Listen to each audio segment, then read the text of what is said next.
이때 아비멜렉과 그 군대 장관 비골이 아브라함에게 말하 이르되 내가 무슨 일을 하든지 하나님이 너와 함께 계시도다.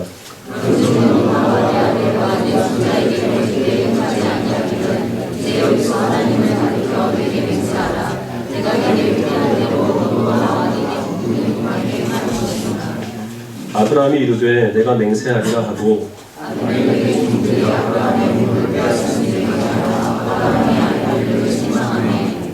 아비멜렉이 이르되 누가 그리하였는지 내가 알지 못하노라. 너도 내게 알리지 아니하였고 나도 듣지 못하였더니 오늘에야 들었노라.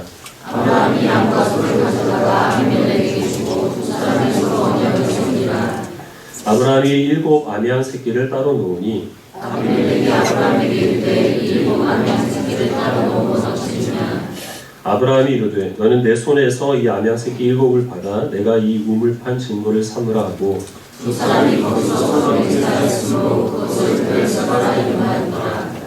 그들이 브엘세바에서 언약을 세우매 아비멜렉과 그 군대 장관 비골은 떠나 블레셋 사람의 땅으로 돌아갔고 아브라함은 브엘세바에 에셀나무를 심고 그가 원하신 여호와의 이름을 불렀으며 됐습니다. 그가 블레셋 사람의 땅에서 여러 날을 지냈더라. 몇 주 동안 우리 아브라함의 좀 부족한 모습들을 우리가 계속해서 말씀을 통해 살펴봤는데요. 오늘은 조금 이 아브라함의 그 믿음의 조상다운 면모에 대해서 우리가 보려고 합니다. 우리가 이제 천국에 가면 이 아브라함 할아버지를 또 만나게 될 텐데 왜 그렇게 나에 대해서 안 좋은 얘기만 했냐? 라고 또 혼날까봐 좀 오늘은 이 아브라함에게 있어서 우리가 본받아야 될 그런 믿음의 모습들 우리가 이렇게 살펴보고 말씀 나누려고 합니다. 아비멜렉이 아브라함을 찾아왔는데요. 이 아비멜렉은 이 이전에 있던 장에서 아브라함이 헤브론에 살다가 남쪽으로 거주지를 옮기게 되죠. 그런데 거기에 있는 사람들이 두려워서 자기의 아내를 누이라고 속입니다. 그래서 이 아비멜렉이 아브라함이 옮겨간 그랄이라고 하는 지방의 왕으로 거기를 다스리고 있었는데 이 아비멜렉이 사라를 보고 자기의 아내로 삼으려고 데려갔죠. 그러나 하나님께서 그 일로 인하여서 아비멜렉에 있는 모든 집에 그 여인들이 아이를 낳지 못하는 저주를 내립니다. 아비멜렉이 그것을 알고 아브라함을 불러서 왜 나를 속였느냐라고 호통을 칩니다.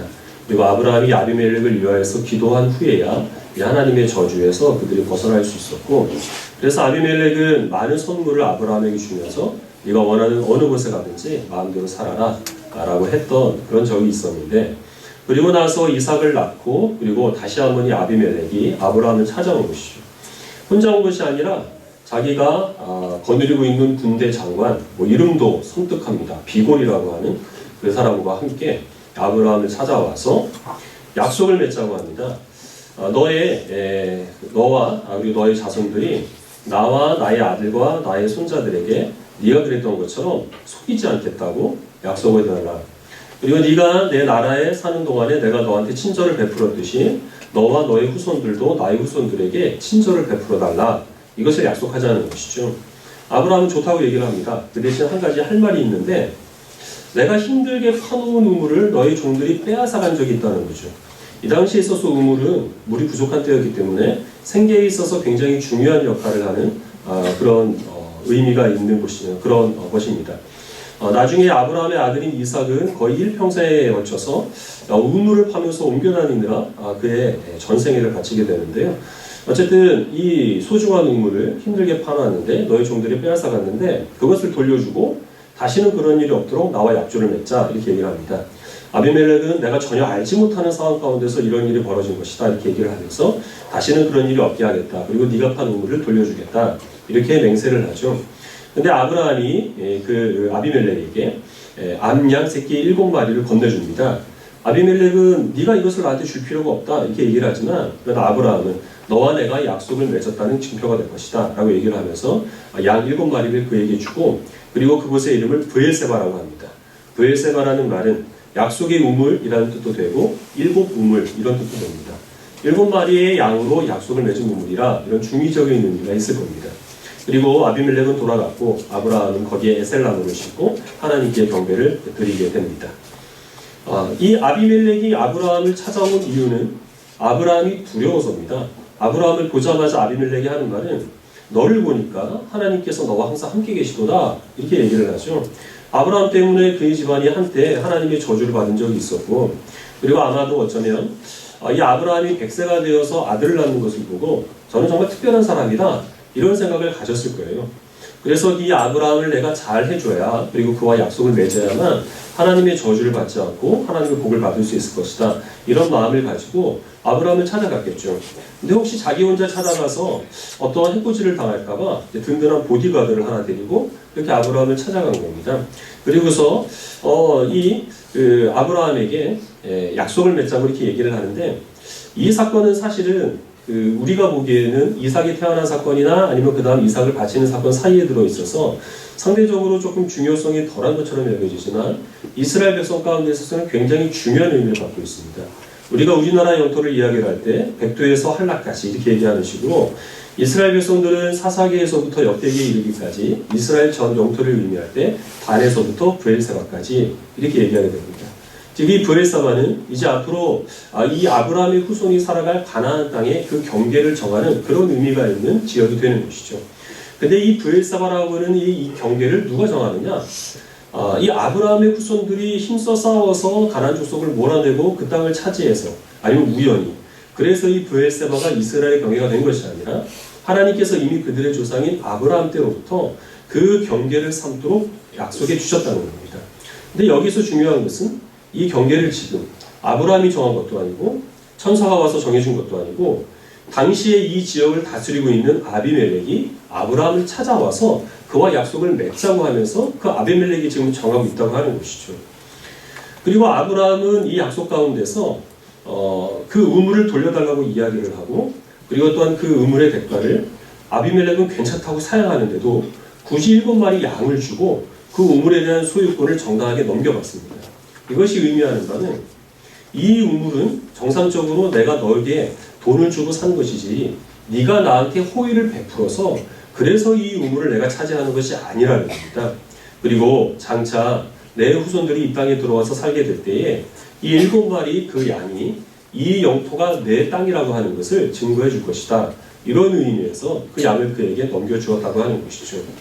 지금 아비멜렉은 아브라함을 두려워서 나와 함께 약속을 맺어달라라고 애청을 하고 아브라함은 네가 나에게 호의를 베푸는 것이 아니라 내가 정당하게 하나님의 약속에 따라 이 땅을 소유하는 그 증거로 지금 이 양을 주고 있습니다. 근데 지금 이 모습을 어디선가 멀리서 바라보고 있을 다른 어떤 사람이 있다고 한다면 이 광경을 어떤 모습으로 그가 생각을 하게 될까요? 아비멜렉은 왕이죠. 그리고 그의 옆에는 든든한 보디가드가 있습니다. 아브라함은 나이가 많고 혼자 그 아비멜렉을 마주하고 있습니다. 아마 그 사람이 보기에는 아비멜렉이 아브라함을 협박하기 위하여서 군대 장관을 데리고 온 것으로 생각을 할 겁니다. 네가 내 요청을 받아들이지 않으면 너는 재미가 없을 것이다. 뭐 이런 식으로 지금 협박을 하고 있다는 것이죠. 그리고 이 아브라함이 자기가 판 우물을 돌려받는데 오히려 자기가 그 양을 이 아비멜렉에게 주어서 그 자기가 판 우물을 돌려받습니다. 이것은 누가 보기에도 이 아비멜렉의 땅에 나그네로 들어와 있는 그 아브라함이 세금을 주는 것처럼 그렇게 보일 거예요. 그러나 사실은 그렇게 되는 것이 아니죠. 그리고 이것이 아비멜렉이 아브라함을 두려워하고 아브라함이 오히려 그 아비멜렉에게 내 후손들이 장차 너희 후손들이 살고 있는 이 땅을 정복할 것인데 이 약속에 따라서 너희들을 친절하게 대할 것이다 라고 그렇게 호의를 베풀어 주는 것이라는 사실을 언제 알게 되느냐 하면 오랜 세월이 지나서 수백 년이 지나서 이 아브라함의 후손들이 이스라엘 민족을 이루어서 가나안 땅에 들어와 이 아비멜렉이 다스리고 있는 이 땅을 정복하고 다스리게 될 때 그때에서야 주변에 있는 사람들도 그때 아브라함이 협박을 받은 것이 아니라 오히려 이 아비멜렉이 나중에 우리 후손들을 좀 잘 봐달라고 사정하기 위해서 찾아온 것이구나 하는 것을 그때 가서야 알게 된다는 것이죠. 권투 경기를 하는데 한쪽이 일방적으로 얻어 터집니다. 눈에 멍이 들고 코에선 쌍코피가 터진 거죠. 근데 라운드가 바뀔 때마다 이 얻어맞은 사람은 굉장히 흡족하게 자기 코너로 돌아옵니다. 그리고 사람들한테 말하기를 저 선수의 공격을 내가 눈으로 막아냈다 이렇게 얘기를 하고 내가 코로 저 선수의 주먹을 공격하는 걸 봤냐 막 이렇게 얘기를 하는 거죠. 그래서 그 말을 듣는 사람들은 참 많이 얻어맞더니 정신이 이상해졌구나. 참 정신 승리하는 방법도 다양하다 뭐 이렇게 생각을 할 텐데 경기가 끝날 때가 되니까 정말 그 선수의 말이 맞았어요. 때리다가 지쳐가지고 결국에는 얼굴 멋장한 그 선수가 링바닥에 누워있다고 하는 거죠. 지금 아비멜렉과 아브라함의 관계가 바로 그런 모습이라는 겁니다. 그리고 이 아비멜렉이 다스리던 세상과 또한 이 아브라함의 후손으로 이 땅 가운데 오신 예수 그리스도의 모습이 사람들의 눈에 그렇게 비춰졌습니다. 예수님을 미워하는 사람들이 예수님 십자가에 못 박습니다. 우리가 이제 골칫거리를 하나 해결했구나 라고 흡족해 있는데, 사실은 예수님께서 십자가에 못 박혀서 패한친 것이 아니라 예수님이 죄와 사망의 권세를 십자가에 못 박아 승리하셨다는 사실을 성경은 증거하고 있는 것이죠.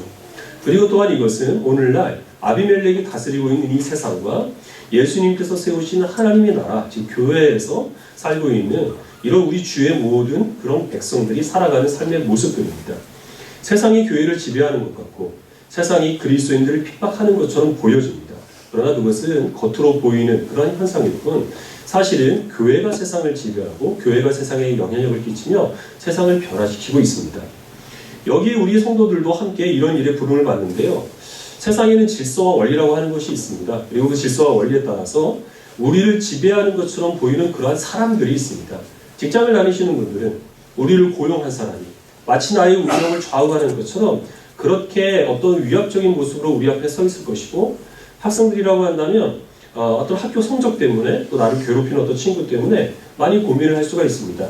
사실은 그런 사람이 문제가 아니라 그 사람과의 관계 가운데서 내가 느끼는 감정이 문제인데, 우리는 때로는 두려움으로, 또 장래에 대한 염려로, 또 불안감으로 그렇게 우리는 힘없는 모습으로 세상을 살아가는 것처럼 그렇게 보이지만, 사실은 누가 누구를 지배하느냐 하면 그런 어떤 죄와 사망의 권세나 세상에 대한 염려가 우리를 지배하고 그것이 우리를 장악하는 것이 아니라 우리가 그것을 지배하고 다스리게 될 것이라는 사실을 하나님께서는 예수님의 십자가를 통하여서 또 아브라함과 아비멜렉이 맺은 이 언약을 통하여서 주님께서는 우리들에게 말씀해 주신다는 겁니다. 근데 문제가 뭐냐 하면 이것이 객관적으로 드러나기에는 시간이 필요하고, 그 긴 시간 속에서 우리는 계속해서 끊임없이 마치 군대 장관을 데리고 우리 앞에 선 아비멜렉과 같이 이런 위협적인 세상 가운데서 내가 정말 저들을 이길 수 있을까? 저들이 사실은 나를 지배하는 것이 아닐까? 하는 그런 의심에 빠진다는 것, 그게 문제인 것입니다. 우리 누가복음 19장 말씀을 같이 보겠습니다. 신약성경 127페이지입니다.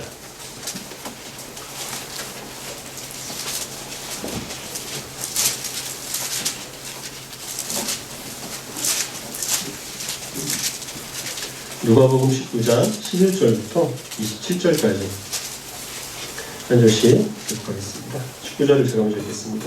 그들이 이 말씀을 듣고 있을 때에 비유를 더하여 말씀하시니, 이는 자기가 예루살렘에 가까이 오셨고 그들은 하나님의 나라가 당장에 나타날 줄로 생각함이더라.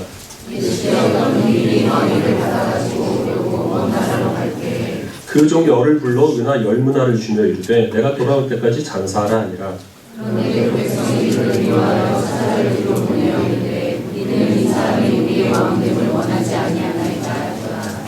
귀인이 왕위를 받아가지고 돌아와서 은화를 준 종들이 각각 어떻게 장사하였는지를 알고자 하여 그들을 부르니,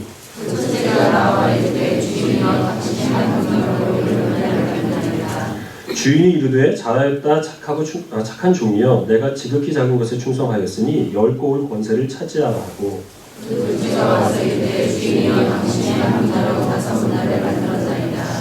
주인이 그에게도 이르되 너도 5고울을 차지하라 하고,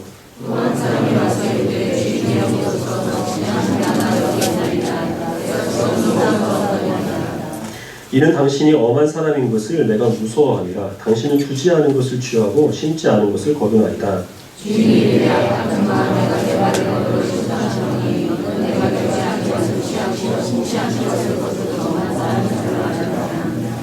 그러면 어찌하여 내 돈을 은행에 맡기지 아니하였느냐? 그리하였으면 내가 와서 그 이자와 함께 그 돈을 찾았으리라 하고,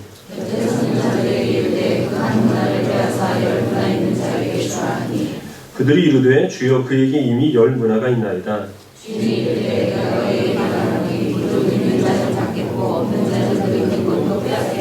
읽겠습니다. 그리고 내가 왕됨을 원하지 아니하던 저 원수들을 이리로 끌어다가 내 앞에서 죽이라 하였느니라. 당시의 상황은 예수님께서 예루살렘의 제자들과 함께 올라가고 있는 중이었는데요. 예루살렘에 올라가셔서 예수님이 하실 일은 이제 십자가에 못 박혀서 죽는 일이었습니다.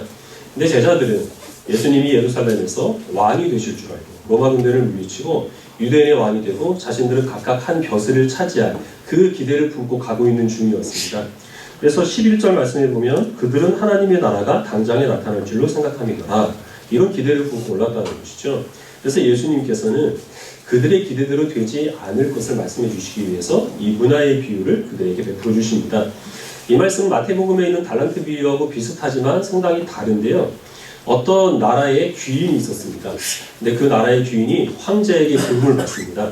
당시에는 지방자치제가 잘 매달려 있어가지고 넓은 지역을 다스리는 황제가 있고 그 황제가 각 지역을 다스리는 왕을 임명하고 파송하는 식으로 그렇게 나라를 다스리고 있었는데 이 귀인을 그 지역의 왕으로 세우기 위하여서 황제가 임명장을 주기 위해 부른 거죠. 근데 그 마을에 살고 있는 어떤 사람들은 그 귀인이 왕이 되는 것을 발갑지 않게 여겼습니다. 저런 사람이 무슨 왕이 되겠느냐? 우린 저 사람의 다스림을 받기를 원하지 않는다. 그런 것을 공견하게 밝히고 있었는데 거기에 아랑곳하지 않고 이 귀인은 황제가 부르는 대로 그 황제가 살고 있는 도시로 여행을 떠납니다. 여행을 떠나기 전에 자기 집에서 일하고 있는 종 10사람을 불러서 각각 한 문화씩 나눠줍니다. 한 문화는 3개월치 월급에 해당됩니다. 그것을 나눠주면서 내가 돌아올 때까지 이것을 가지고 장사를 해서 이문을 남기도록 해라 라는 명령을 주고 떠납니다. 그리고 시간이 흘러서 이 왕이 다시 귀인이 왕이 되어서 돌아오게 됐습니다. 먼저 이 왕이 한 일은 자기의 종들을 불러서 결산하는 일이었습니다. 첫 번째 종은 10문화를 이 왕 앞에 내어놓으면서 당신이 준 그 한 문화로 내가 10문화를 남겼습니다. 그러니까 이 왕이 하는 말이 잘하였도다 착한 종아 네가 작은 일에 충성하였으니 내가 왕이 되어서 이 나라를 다스리는 일에 나와 함께 네가 10고을을 다스리는 권세를 주겠다. 이렇게 얘기를 합니다. 두 번째 종은 5문화를 남겼습니다. 역시 네가 나와 함께 5고을을 다스릴 수 있는 권세를 주겠다. 라고 포상을 합니다. 세 번째 종은 나와서 이 왕이 처음에 주고 갔던 그 한 문화를 수건에 잘 싸가지고 그대로 왕 앞에 내어놓습니다. 그리고 하는 말이 당신은 절대 손해를 보지 않는 사람이기 때문에 내가 혹시 장사를 하다가 이것을 잃어버릴까봐 잘 간직하고 있었습니다. 이렇게 얘기를 합니다. 그런데 그 왕은 거짓말하지 말아라 얘기를 하면서 네가 정말 내가 손해보는 것을 싫어하는 사람인 줄 알았으면 은행에라도 맡겨가지고 이자라도 받아야지. 이것을 있는 그대로 내어놓느냐 그것을 빼앗아서 10문화를 남긴 사람에게 주어라. 이렇게 얘기를 합니다. 그리고 한 일이 무엇이냐면 이 왕이 돌아오기를 원치 않았던 사람 그 왕이 자신들을 다스리기를 꺼려했던 그 사람들을 불러 모아서 다 처형을 하리라. 이렇게 얘기를 마치게 되었습니다. 여기서 말하는 귀인은 바로 예수님이시죠. 예수님께서 왕이 되셔서 이 땅을 다스릴 때까지는 제자들이 생각하는 것보다는 상당히 오랜 기간이 필요하게 될 것을 예수님께서는 그들에게 말씀하신 것입니다. 예루살렘에 올라가셔서 당장 왕이 되시는 것이 아니라 십자가에 죽으시고 그 다음에 부활하시고 그 다음에 승천하신 후에 이 땅에 교회를 세우시고 많은 이방인들을 하나님 나라로 부르신 후에야 정하신 때에 예수님께서 오셔서 이 세상을 하나님의 나라로 변화시키시고 회복시키시며 다스리실 것인데 그 시간은 제자들이 생각하기에는 너무나 오랜 기간이 걸릴 것이라는 것이죠. 그럼에도 불구하고 예수님께서 다시 오실 때까지 기다리는 마음으로 이 제자들은 예수님이 주신 은사와 직분에 따라서 많은 문화를 남겨야 됩니다. 그럼 도대체 이 문화를 남기는 것이 무엇이겠느냐? 물론 전도를 많이 하고 헌금을 많이 하는 것도 여기에 포함이 되는데 그것만을 의미하는 것은 아닙니다. 이 문화를 남기는 것이 무엇인지 우리가 생각해 보기 전에 이 세 번째 종은 왜 그 한 문화를 그대로 가지고 있었을까요? 이 종은 자기의 주인이 왕이 되어서 돌아올 것에 대한 기대가 전혀 없었던 겁니다. 그리고 우리의 주인이 다시 우리가 돌아와서 왕으로서 우리를 다스리기를 꺼리는 그러한 마음이 있었다는 것이고 그 마음은 곧 이 왕이 돌아왔을 때 처형을 당한 이 왕을 못마땅하게 여겼던 그 마을 사람들과 똑같은 마음을 품고 있었기 때문에 그래서 그는 다시 돌아올 그 주인에 대한 대비를 전혀 하지 않고 자기 마음대로 살았다고 하는 것이죠. 주님께서 다시 오실 때까지 우리에게는 이 세 번째 종에게 끼쳤던 그러한 유혹들이 우리들에게 있을 것이라는 사실을 말씀합니다. 예수님이 왕이 되기는 무슨 왕이 되느냐? 너희들이 믿는 예수님이 다시 이 세상에 돌아오겠느냐? 그 주님이 다스리시고 회복하시는 그 나라는 이 땅 가운데 이루어지지 않는다. 그러니까 너희들도 우리들과 똑같이 너희들이 원하는 대로 너희들의 마음에 맞는 대로 그렇게 너희들의 인생을 살아가라. 누구의 종이 되지 말아라. 그렇게 세상은 우리를 유혹한다고 하는 것이죠. 그러나 그런 유혹에 우리가 굴하지 않고 언젠가는 주님께서 다시 오셔서 그리고 주님이 다스리시는 그 세상에 우리가 함께 다스릴 수 있게 되는 그런 영광을 누리기 위해서 우리는 그 주님께서 우리에게 주신 여러 가지 직분들과 은사에 따라서 하나님 앞에 헌신될 것을 주님께서 우리에게 당부하고 계시는 것입니다. 그러면 우리가 이 일을 감당하기 위하여서 이 문화를 남기는 것이 무엇인지 디모데후서 말씀을 통해서 같이 한번 보도록 하겠습니다. 디모데후서 2장 1절부터 13절입니다. 긴장감을 높이기 위해서 답을 쉽게 말씀드리지 않습니다. 디모데후서 별로 안 궁금하시겠지만 2장 1절부터 13절을 읽도록 하겠습니다.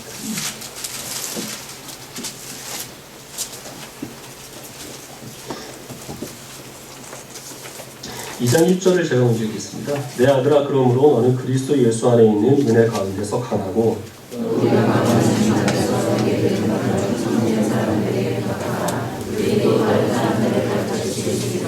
너는 그리스도 예수의 좋은 병사로 나와 함께 고난을 받으라. 병사로 공부하는 자는 자기 생활에 얽매이는 자가 하나가 없나니 이는 병사로 모집한 자를 기쁘게 하려 함이라. 경계하는 자가 법대로 경계하지 아니하면 승리자의 관을 얻지 못할 것이며 수고하는 농부가 곡식을 먼저 받는 것이 마땅하니라. 내가 말하는 것을 생각해보라. 주께서 범사에 내게 총명을 주시리라. 내가 전하는 공대로 가르치시고 죽은 자 가운데서 다시 살아나신 예수 그리스도를 기록하라.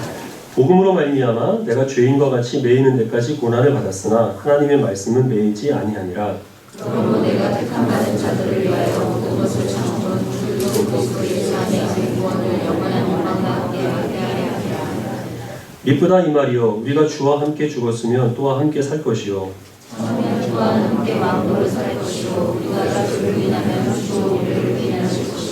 좋겠습니다. 우리는 미쁨이 없을지라도 주는 항상 미쁘시니 자기를 부인하실 수 없으리라. 네. 바울이 자기의 영적인 아들인 디모데에게 주는 권면의 말씀입니다. 디모데에게 그리스도 예수의 좋은 군사가 되라 이렇게 말씀하십니다. 당시의 군사는 자기를 고용한 주인이나 아니면 자기가 살고 있는 나라를 위해서 지금도 그렇지만 목숨을 걸고 싸워야 하는 이런 힘든 일을 감당하는 사람들이었습니다. 지금 바울도 이 그리스도의 좋은 군사로 그렇게 주님을 위하여서 맡겨주신 직분을 감당을 하느라 사람들한테 매를 맞고 감옥에 갇히고 그리고 나중에 순교를 당하게 되는 이러한 위험 가운데 그가 이 일을 감당을 하고 있습니다. 근데 디모데에게 이건 똑같은 일을 이런 수고를 감당을 하라고 하는 것이죠. 많은 고난이 있을 겁니다. 그러나 이런 고난을 그가 감당할 만큼 이 그리스도의 좋은 군사에게 주어지는 대가도 큽니다.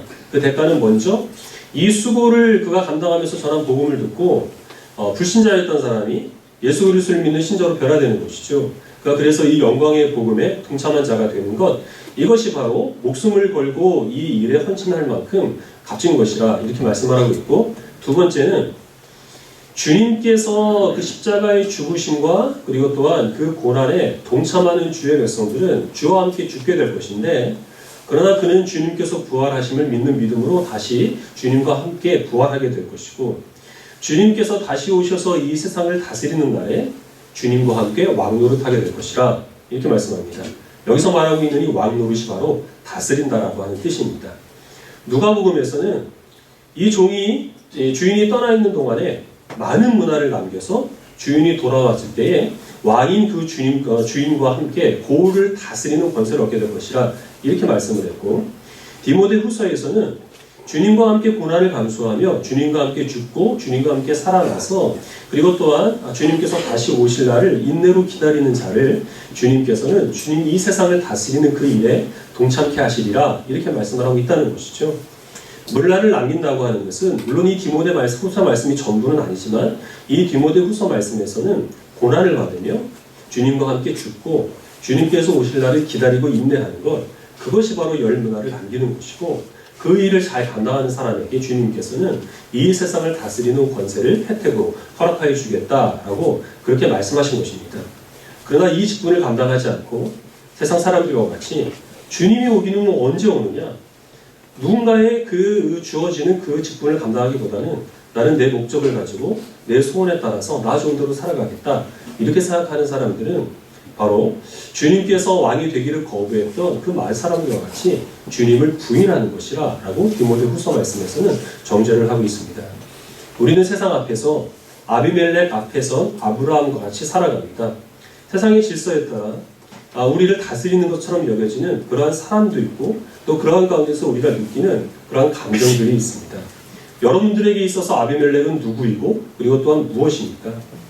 물질적인 궁핍함도 여러분들에게 있어서 아비멜렉이 될 수 있고 육신의 연약함도 여러분들에게 있어서 아비멜렉이 될 수 있고 장래에 대한 막연한 불안감들, 열등감들 이런 것들도 또 쉽게 해결되지 아니하는 저마다의 죄악 이런 것들도 여러분들에게 있어서 아비멜렉이 될 수 있습니다.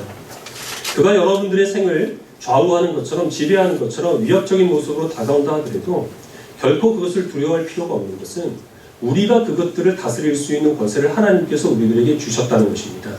그들이 우리를 두려워해야 됩니다. 얼마나 두려우면 자기 보디가드를 하나 끼고 우리 앞에 서 있겠습니까? 이 사실을 우리가 확신할 수 있는 것은 오늘날 이 아비멜렉의 후손을 기억하는 사람은 아무도 없습니다. 그러나 그때 당시에 그 땅에 얹혀 살아가는 나그네와 같았던 이 아브라함의 후손들은 하나님의 약속에 따라서 주의 몸된 교회를 이루어 지금도 하나님의 나라를 확장하고 주님이 다시 오실 날을 기다리고 있는 그 약속을 주님께서 이루셨기 때문에 우리가 우리 앞에 있는 아비멜렉과 같은 이런 두려움들, 이런 걱정과 염려들, 죄악들에 굴복할 이유가 없다는 것입니다. 물론 이것을 다스리는 것과 그리고 또한 주님께서 오실 때까지 우리가 주님의 종노릇하며 이 세상에서 하나님께서 우리들에게 주시는 그 일을 감수하느라 우리가 십자가의 날마다 못 박혀 죽는 그 일을 감당하는 것은 전혀 다른 일처럼 여겨집니다. 그래서 우리들은 때로는 시험에 들 때가 있습니다. 세상 사람들이 자랑하는 권세와 그리고 또한 그들이 무기 삼는 물질을 가지고 나도 그것을 한번 휘둘러보고 그것으로 사람들이 이기고 세상 위에 불림어볼까 하는 그런 유혹들이 있다고 하는 것이죠. 그러나 주님께서 다시 오실 날에 우리의 모습을 돌아볼 때 그런 모든 것들은 아무런 부질 없는 철없는 짓이라는 사실을 주님께서는 우리들에게 보여주실 겁니다. 어린아이들이 싸우는 것을 보면 정말 치열합니다. 그들은 자기가 100까지 셀 수 있다는 것을 가지고 목숨을 걸고 싸웁니다. 자기가 충치 5개가 있다는 것을 자랑하기 위하여서 정말 물어뜯듯이 그렇게 달려듭니다. 근데 나이를 조금 먹게 되면 그런 것 가지고 싸우는 게 너무나 유치하다는 것을 알게 되죠. 그 대신 뭘 가지고 싸웁니까? 내가 얼마나 싸움을 잘하는지, 운동을 잘하는지, 시험 성적표를 몇 점을 받아오는지, 자기가 연예인들 생일을 얼마나 잘 외우고 있는지 그런 것을 가지고 또 죽을 듯이 달려듭니다.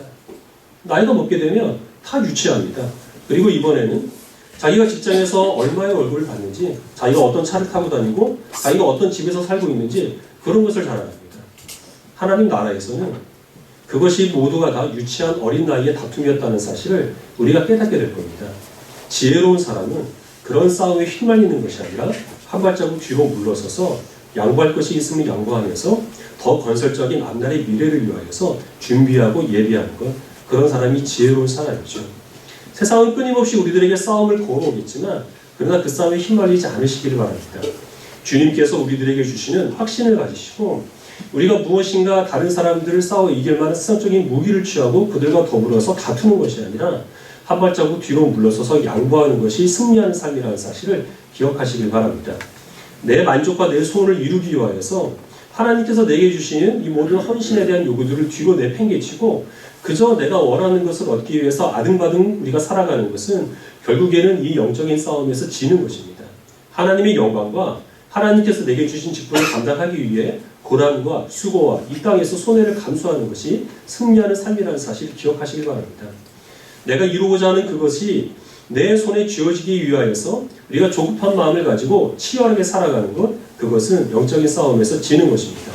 그러나 그런 모든 불안감들을 십자가 밑에 내려놓고 주님께서 오셔서 우리로 하여금 다스리게 하시는 그 권세를 허락하실 때까지 기다리고 인내하는 것이 승리하는 삶을 살아가는 것이라는 사실을 기억하시고 많은 문화를 남기셔서 하나님께서 우리를 천국으로 인도하실 때에 주님의 그 나라에서 많은 고을들을 다스릴 수 있는 권세 있는 그리스도인들이 되시기를 주님의 이름으로 축원합니다. 기도하겠습니다.